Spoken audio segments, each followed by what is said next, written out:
There's something happening here, but what it is ain't exactly clear. There's a man with a gun over there, telling me I got to beware. I think it's time we stop, children. What's that sound? Everybody look what's going down.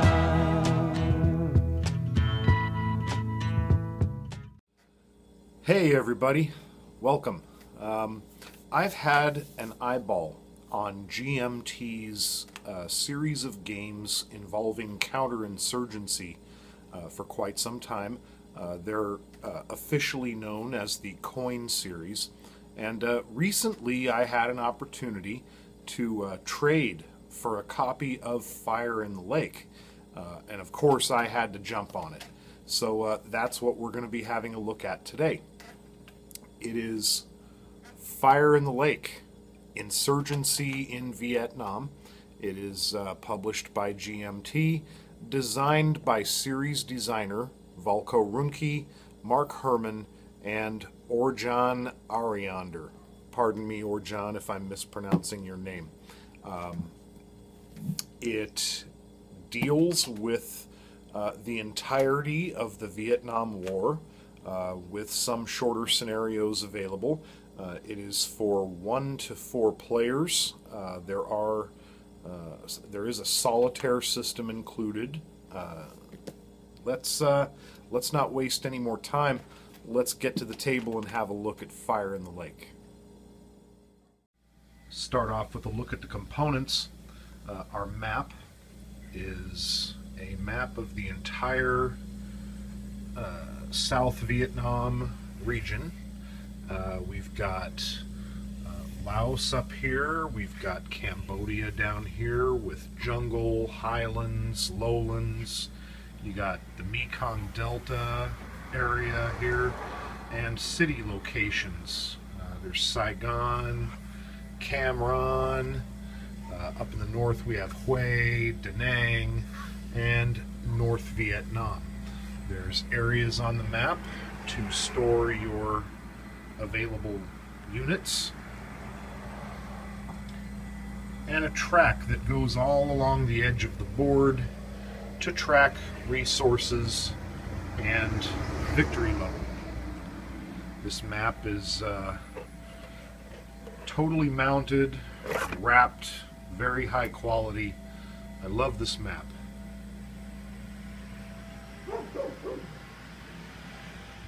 Here we see it set up for the medium length 1968 scenario.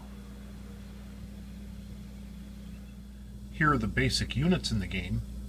The red are the NVA, the North Vietnamese Army. The blue are the VC, or Viet Cong.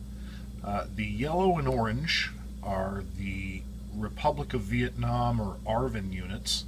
And the khaki green here, these are US units. These discs represent bases that are helpful for training and troop placement. Also, for some of the factions, the number of bases will help increase your victory level. Over here, these octagonal cylinders, these are guerrillas. They have 2 states, basically. Right now, they are hidden.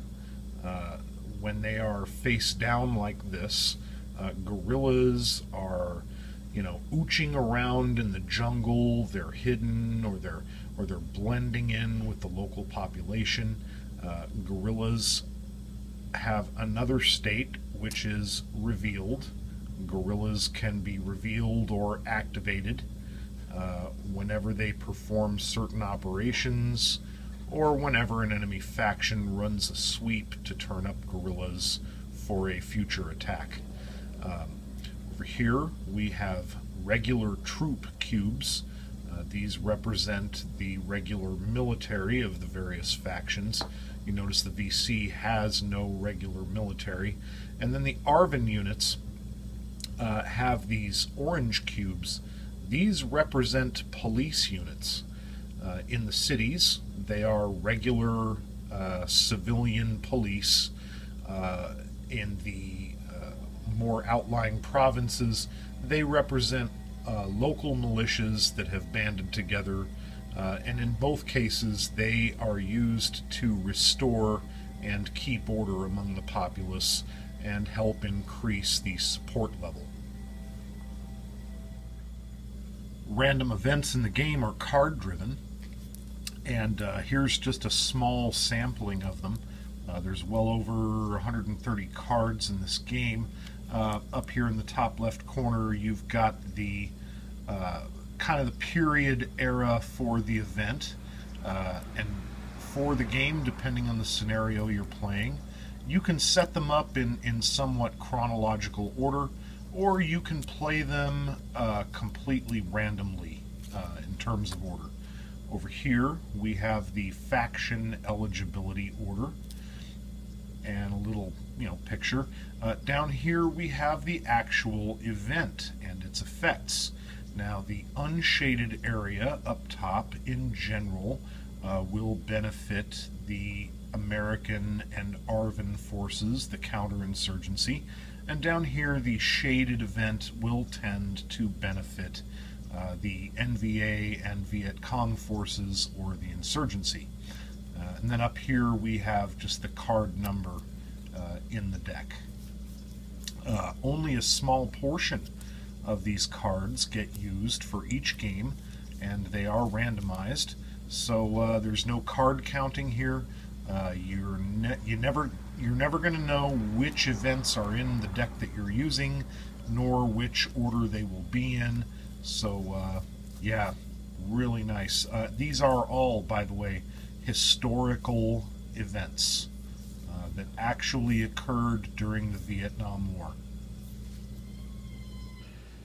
Here's a small sampling of some of the various status markers that you'll be using on the game map, and you also get some wooden pawns. The use of these is optional. Some of these turns can be very involved.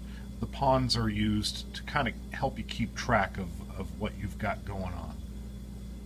There is so much documentation that comes with this game, starting with the rules.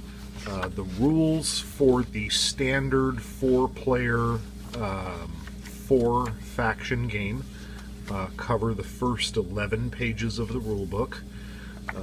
Then after that, you've got the non-player or bot player solitaire play instructions. There is a bot player included for all 4 factions. You can play one faction against the other 3. You can play 2 factions against the other 2. And there is a bot player that will cover the actions for any faction that you are not controlling yourself. Here we've got a nice glossary that defines all the different terms in the game. And then on the back page, you've got your deck preparations and the setups for the 3 different scenarios that there are with the game. You've got a short scenario which just covers the first couple of years of the war, the medium scenario that's pretty much from the Tet Offensive forward, and then the final scenario is the full 1964 to 1972 Vietnam War. Over here we have a playbook. It starts off with a walkthrough that kind of holds your hand through a full, well, not a full game, but a good chunk of a regular 4-player game. And then there are separate walkthroughs for controlling the automated bot players. Let's see, later on in the rulebook, here we go. In the playbook, they have, and I love this, for each individual event card. Remember I showed you those event cards are numbered? For each individual event card, it tells you a little extra instruction for how the card is supposed to work, along with the faction eligibility, and then it gives you a little historical background of each one of the historical events. It really gives you context for what this event was and what it meant to the overall conflict. I love this part. Every one of these event cards is like a little storybook that tells you a tale of something that actually happened during the war. We've got some great designer's notes from Volko, Mark, and Orjan. They give you a scan of the counters, and on the back is a complete card list.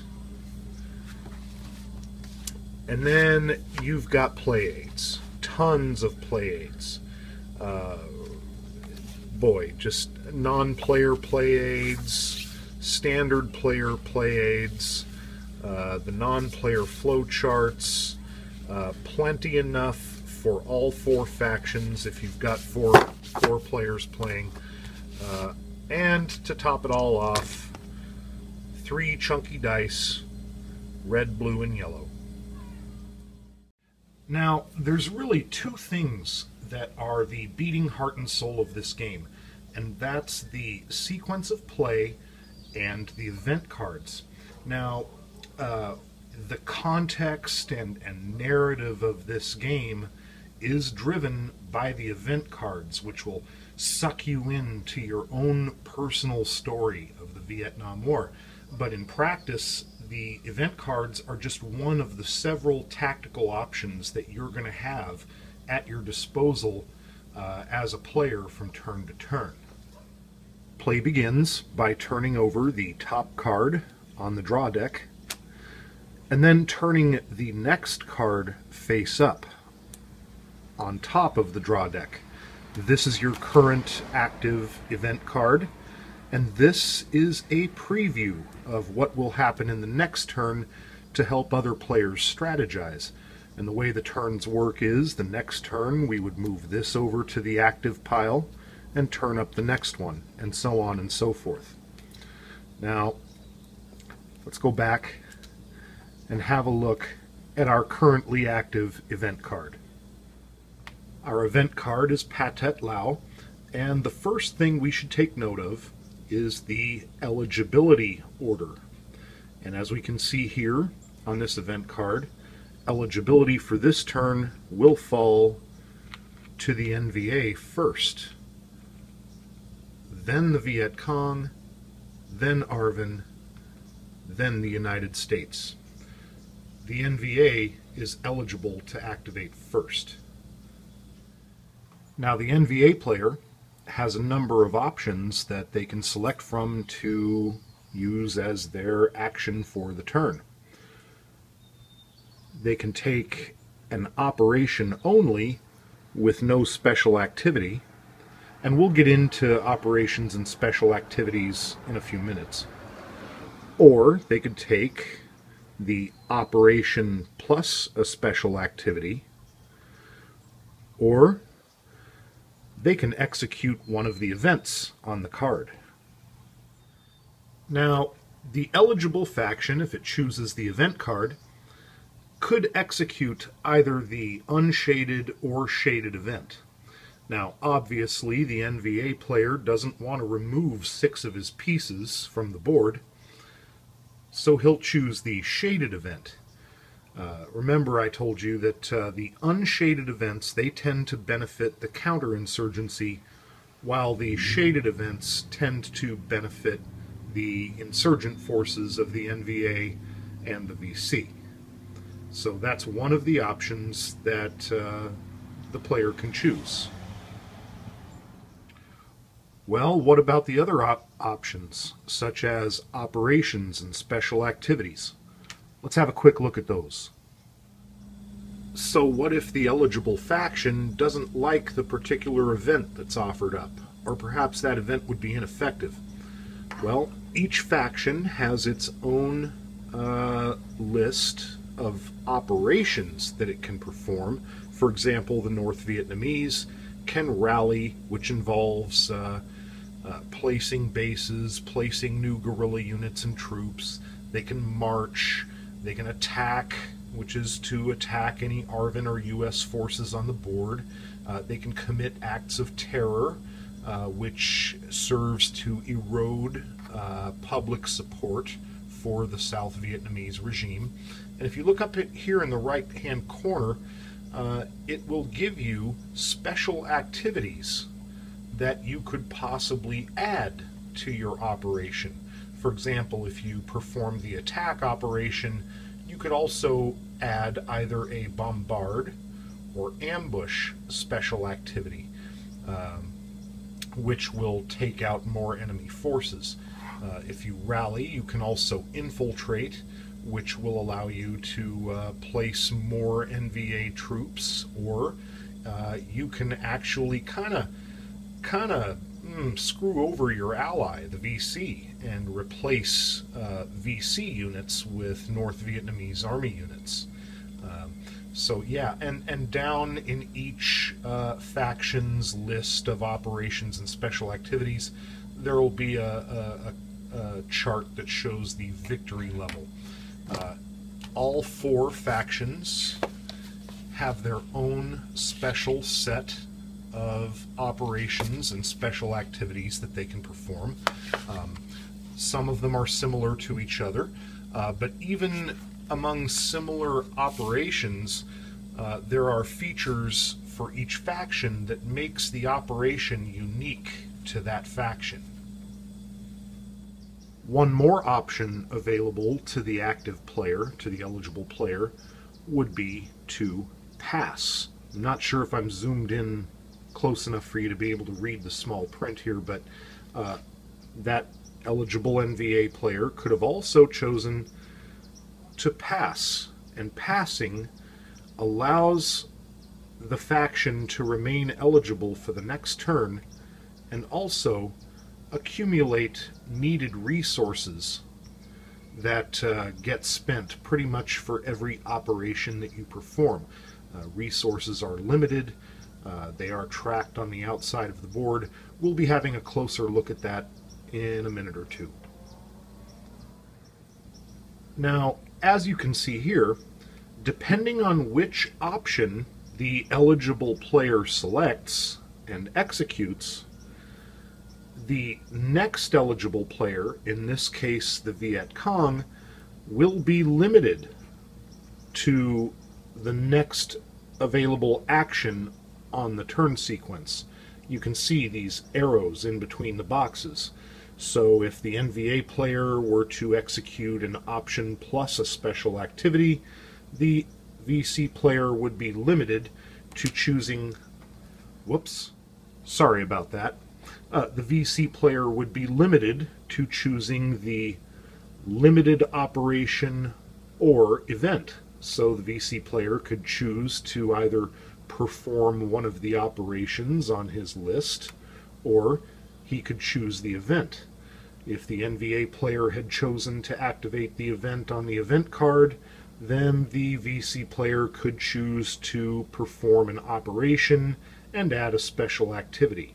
Or if the NVA player had chosen to choose an operation only with no special activity, then that means the VC player would be limited to a limited operation. And what that means is one operation in one space only with no special activity added. Once the turn has been executed, 2 factions have taken their action. They would move over to the ineligible box. And that would be the end of the turn. That turn now completed, you would take this face-up top card on the top of the draw deck, move it over to the active side, flip over the preview card for the next turn. The NVA and the VC are now ineligible. ARVN in the United States are now eligible, and as we can see, ARVN would be first eligible, the United States second eligible.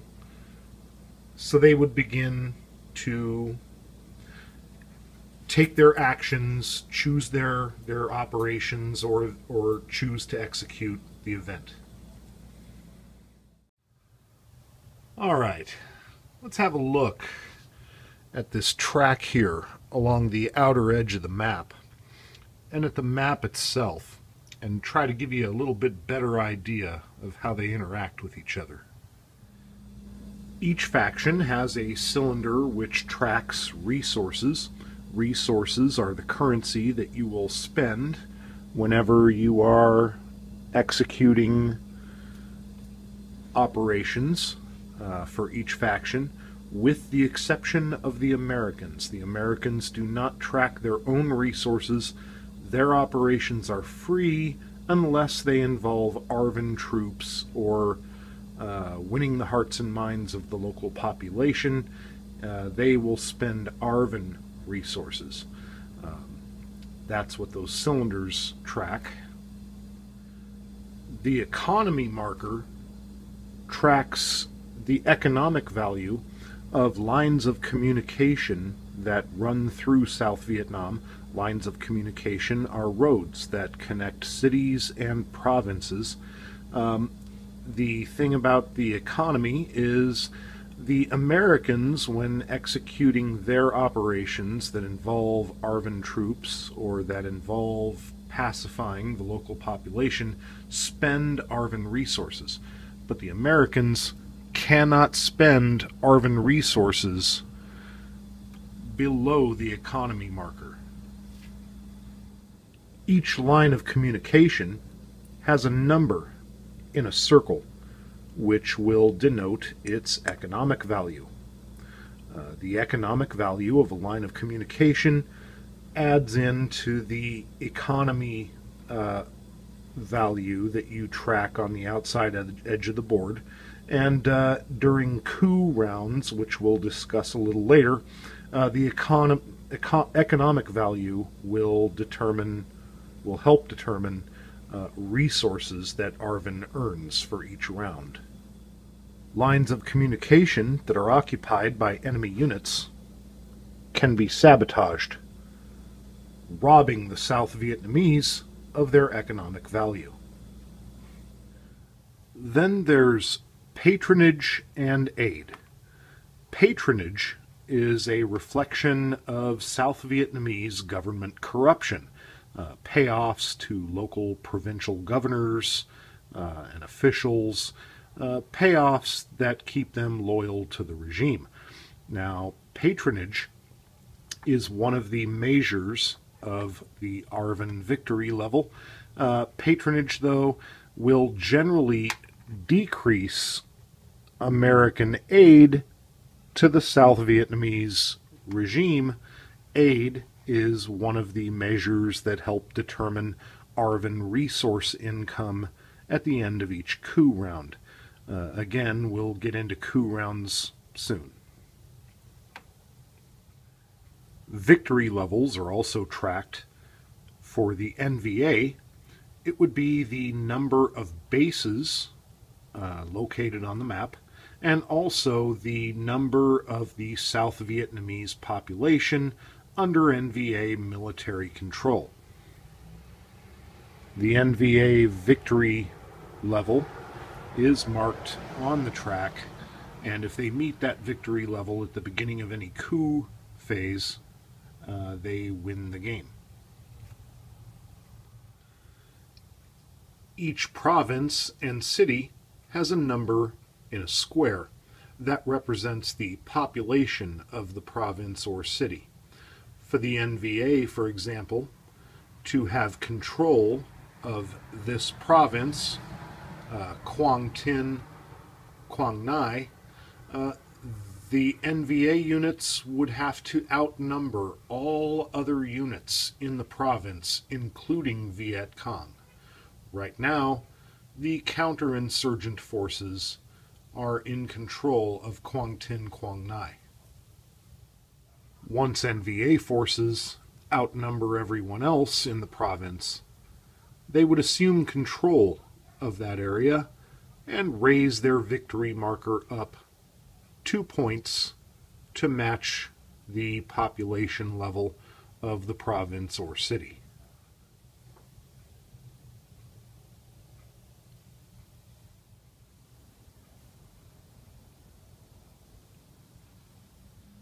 Each faction has different victory conditions.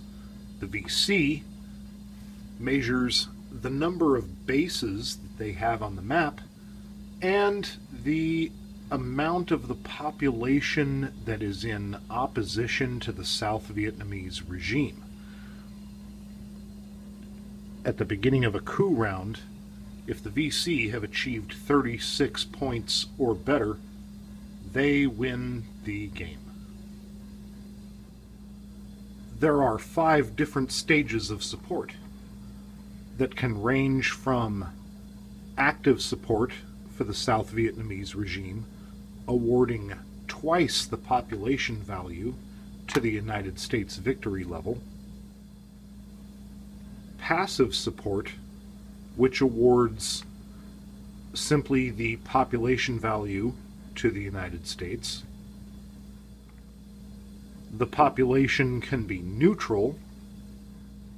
The population could be in passive opposition to the South Vietnamese regime, awarding these 2 population points to the Viet Cong victory level.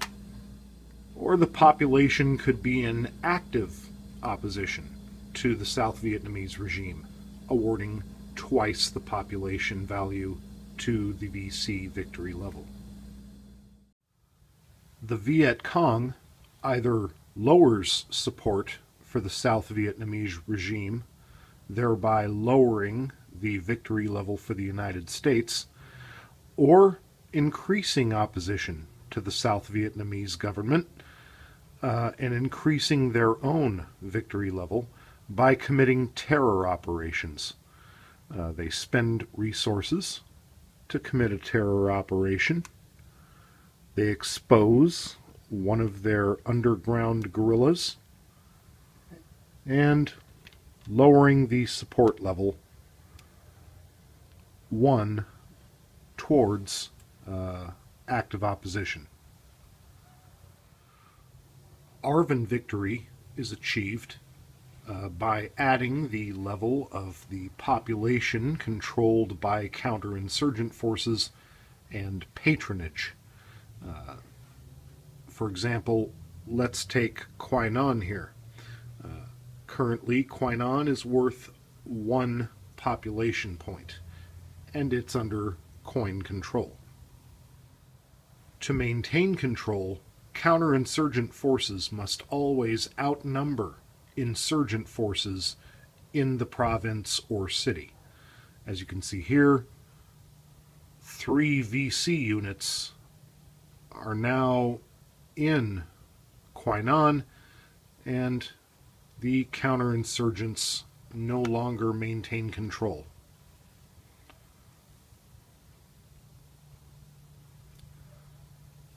ARVN victory level is reduced by 1. At the beginning of any coup round, if the ARVN victory level is at 51 or higher, ARVN wins.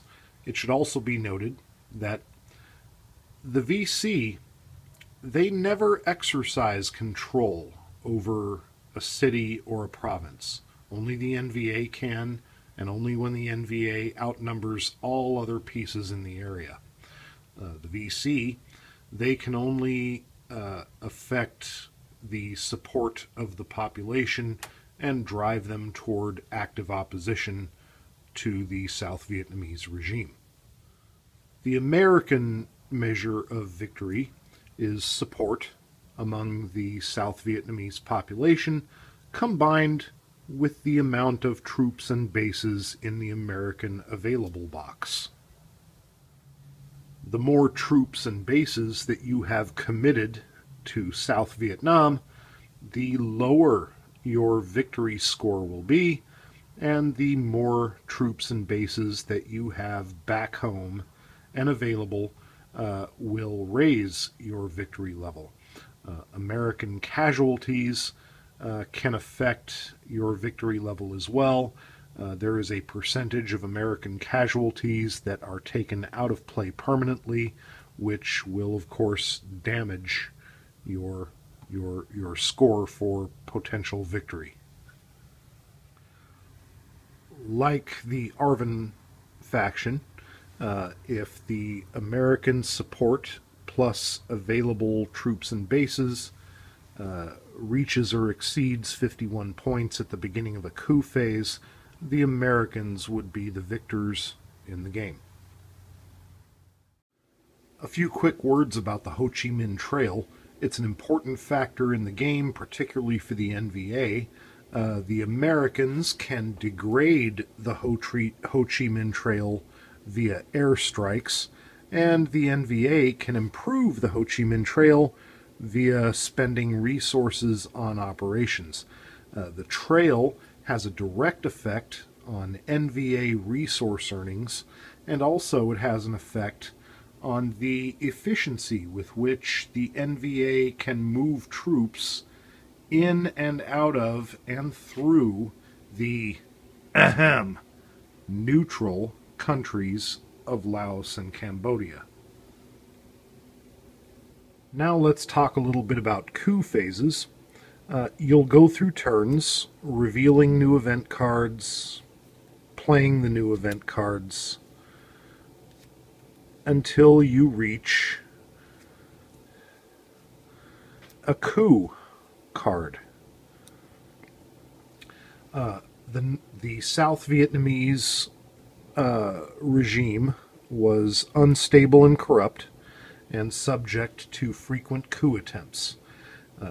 The series of turns in between coup cards represents about a year and a half of actual game time, and the coup will sometimes be unsuccessful, sometimes be successful. Once a coup card is played, you'll enter a special phase where first victory levels are checked. Any faction that has reached its assigned victory level would be declared the winner. If no faction has reached its victory level yet, there's an opportunity for each faction to accumulate resources. There's an opportunity for influence of the native population. Units can be redeployed on the map. There is a commitment phase for the United States. That is the opportunity for the U.S. to commit or withdraw troops from Vietnam. And then a portion where you reset the board. And then you move on to the next series of turns. Once the last coup card in the deck is played, check for victory levels. If no faction has achieved their assigned victory level, victory is assigned to the faction that is closest to their victory level. Coup cards can have different effects, which you will exercise prior to going through the coup phase. There will be successful coups. Sometimes there will be failed coup attempts. The thing about these coup cards is, when you set up the deck, they're distributed in a way that you may know a coup card is coming soon, but you're not going to know exactly when. So coup cards are something you kind of have to plan for. And they break up the game rather nicely and set the game into various phases that you'll be playing through. Wow, fire in the lake. Depth, depth, depth. That is the big takeaway as I walk away from this game. Layers of depth and complexity. Volko Ruhnke's coin system is nothing short of sheer brilliance in its portrayal not just of the military situation on the ground, but also the political ramifications, the sheer messiness of a nation-building enterprise, the seesaw nature of this conflict. Mark Herman's treatment of the Vietnam War is sensitive but realistic. Such a great narrative is built through the use of those wonderful event cards, but it's not the same narrative every single game you play. Your Vietnam War will play out differently every time, but with an overlying consistency of just the rabbit hole that you're going to go down in this game. Gosh, a little bit about the event cards. I absolutely am in love with those event cards. A lot of games out there with event card driven mechanics, the events are sort of generic, one size fits all, depending on whose turn it happens to be or who happens to draw the card. Here, these are actual historical events, and the genius about them is they are the actual historical events, but tweaked so that that historical event may benefit one or the other side of the conflict. So, you know, there may be some rumbling out there about how it's kind of a luck-driven thing with those event cards, but they are the historical events in Vietnam. So, gosh, just brilliant. Word about the subtle way that the factions interact and rub up against each other. Every action and operation that you take in this game is going to have a repercussion. It is so much more than your typical war game where you activate units and march them off toward a particular victory hex or piece of terrain and roll dice. Not that there's anything wrong with that, but for example, the Americans have an ability for airstrikes. It can be very effective. American airstrikes can be devastating. But if it happens to be an area on the map where the population doesn't already hate you, they're not going to take too kindly to you dropping bombs all over the place. So you're helping yourself, but you're kind of hurting yourself at the same time.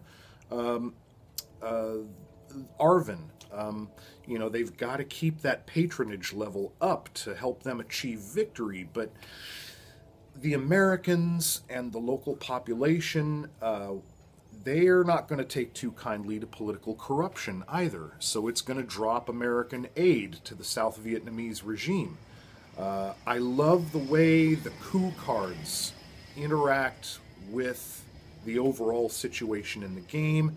It mirrors wonderfully the unstable mess that the South Vietnamese government was. I love the way the insurgent factions are portrayed in this game. They're sneaky, they ooch about, they build their strength and then strike with ferocity. Yeah, just this game is going to suck you in and not let go. A quick word about Orjan Ariander's bot players. They are so much more than simple flowcharts or decision trees. Each faction has its own special AI rules that really... I could have sworn there was an actual brain competing with me when using the bot players. It really makes it feel like a whole different game. Occasionally the AI player will make a dumb move, but with the seesaw nature of this game, often that dumb move that the AI makes a couple turns down the road will end up biting you in the rear. Boy. A word of warning, though. This is not a light game. If you are a novice gamer, I would probably not recommend Fire in the Lake to you. Just the standard 4-player game, the rules are only 11 pages. Don't let that brevity fool you. They are very dense. This is one of the most finely balanced games I have ever played, and if you leave something out, or if you don't absorb a particular rule the right way, it can end up kind of throwing things off quite a bit. So I recommend, if you're new to the coin series especially, you know, take baby steps. Read the rules, do the walkthrough. There are several walkthroughs provided with this game, both for standard play and the use of bot players. You know, play out a couple of short scenarios, play out a couple of long scenarios. My solitaire friends, start by playing the standard game solo, all 4 factions. It's imperative. I mean, each faction has its own unique feel, its own unique goals, and it's important to have an intimate understanding of those things for each faction before you try tackling the solitaire rules for this game. They're a whole separate portion of the rule book. So yeah, this game is going to take some time for you to wrap your head around, but if you put in that effort, really this game is going to reward you tenfold. I've been going at it for weeks, and I feel like I've only begun to plumb the depths of what this game has to offer. There is so much meat and potatoes here. Yeah, just Volko, Ruhnke, and Mark Herman have just created something with such depth, such layered complexity that just mirrors a counterinsurgent, nation-building mess that's just, it's going to wear you out, it's going to suck you in, and by the end of the game, you really walk away feeling like you've got a greater understanding of what a conflict like this is all about. Brilliant, brilliant. I highly recommend. That's Fire in the Lake, published by GMT Games, designed by Volko, Ruhnke, Mark Herman, and Orjan Ariander. Thanks for joining me, everybody. If you'd like to see more of my reviews, I hope you'll head over to my YouTube channel and hit the subscribe button. Until next time, happy gaming.